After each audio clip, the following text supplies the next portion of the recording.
Imagine a quiet alliance undermined by global pressure that exploded into a decades-long grudge match shaping the future of the Middle East. Now imagine this were a true story. Because it is. This is the undignified history of Iran and Israel. You know what's more confusing than trying to explain crypto to your grandpa? The mess that is the modern Iran-Israel conflict.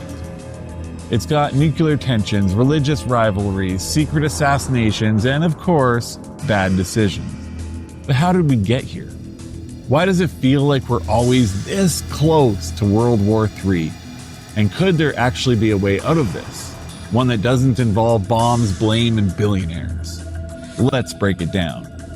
Before the bombs, before the proxy wars, before the bunker busters, there was, strangely, cooperation. Let's rewind to ancient Persia, modern-day Iran. One of the few places where Jews were historically protected, not persecuted. King Cyrus the Great freed the Jews from Babylonian captivity and funded their return to Jerusalem, complete with their temple back. This wasn't some passing gesture either.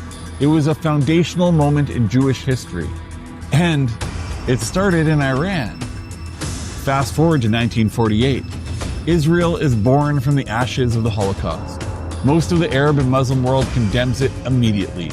But Iran? Iran votes against the US partition plan, sure. But then, they quietly kept the door open at night. They're not celebrating Israel, but they're not trying to wipe them off the map either. Behind the scenes, though, things were, they were complicated. During the 1950s and 60s, Israel and Iran weren't enemies. In fact, they were collaborating, and some even called it a bit of a friendship. Iran sold oil to Israel. Israel helped Iran with tech, infrastructure, and agriculture. They traded intelligence. It was a quiet friendship with loud denials. The kind of situationship that makes you think these two could potentially belong together. But while the Shah of Iran, the guy in charge, cozied up to the West, his people were watching and fuming. To many Iranians, especially religious leaders, nationalists, and the working class, Israel wasn't a friendly partner.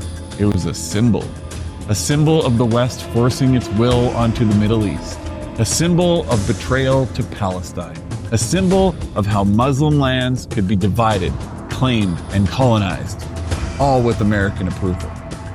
And Israel? Well, it was heavily tied to the West, especially the US, especially the billions in military aid, especially UN veto protection, public speeches, private weapon deals, and the two were, and are, inseparable.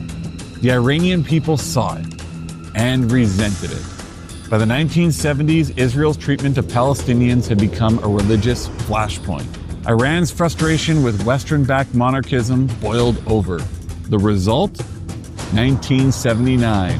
The Iranian... Please excuse this short interruption. Are we making this topic a little less confusing for you?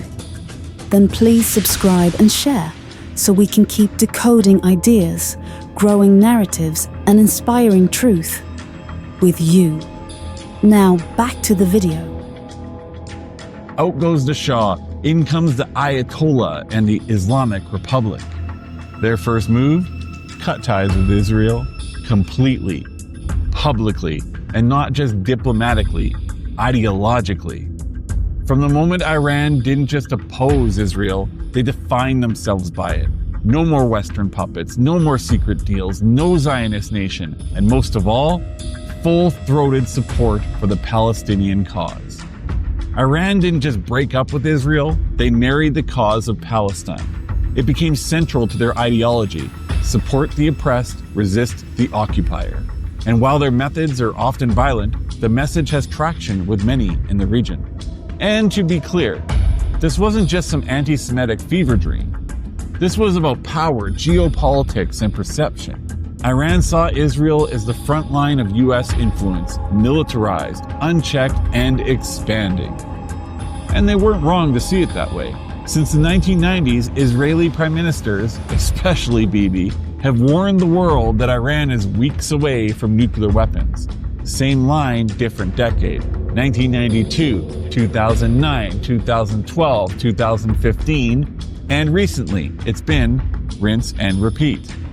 The threat always just out of reach, but always urgent enough to justify another strike, another war budget, another silence from the international community.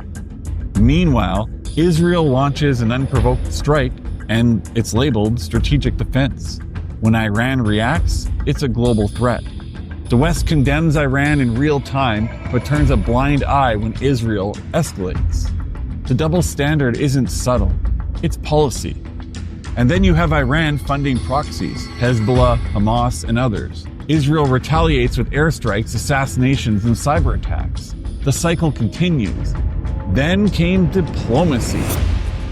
Briefly, Obama signs the JCPOA, or what we like to call the Iran nuclear deal.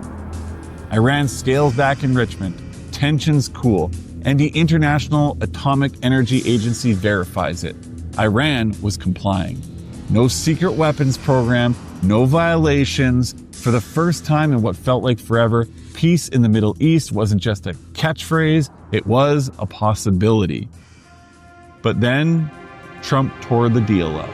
He said the deal didn't cover Iran's ballistic missile program, and it didn't. It had sunset clauses that eventually let Iran potentially resume nuclear work. True. He also said it didn't address Iran's support for groups like Hezbollah or its influence in places like Syria. Many argue that the very nature of the agreement did that, and he claimed inspections weren't strong enough. But they were. And you've got to start somewhere, right? It can be argued that had the first agreement gone well, there could have been more of a give and take to strengthen the deal over time. You know, like most agreements. Simply ripping it up was always going to be problematic. Sanctions returned. Iran got pissed off like late 90s Mike Tyson. Moderates in Iran got pushed out. Hardliners took over, and surprise, surprise, Iran started enriching uranium again. It was the political version of lighting a match in a fireworks factory and walking away. Now we're seeing something terrifying. As of 2024, we've had the first direct military strike by Iran at Israel. Deep strikes inside Iran, intelligence leaks, proxy retaliation, and headlines that make it all feel insufferable. Inevitable, even. But here's the thing.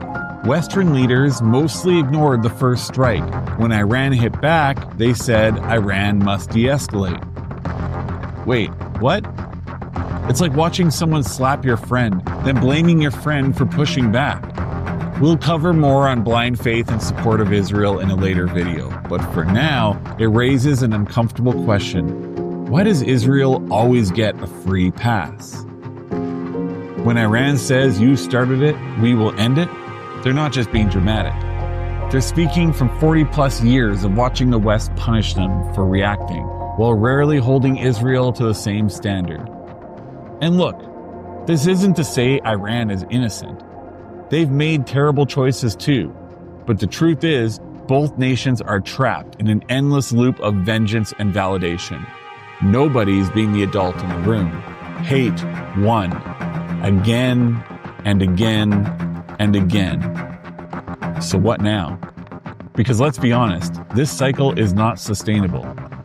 And it's not inevitable either. The dignified path forward starts with global consistency.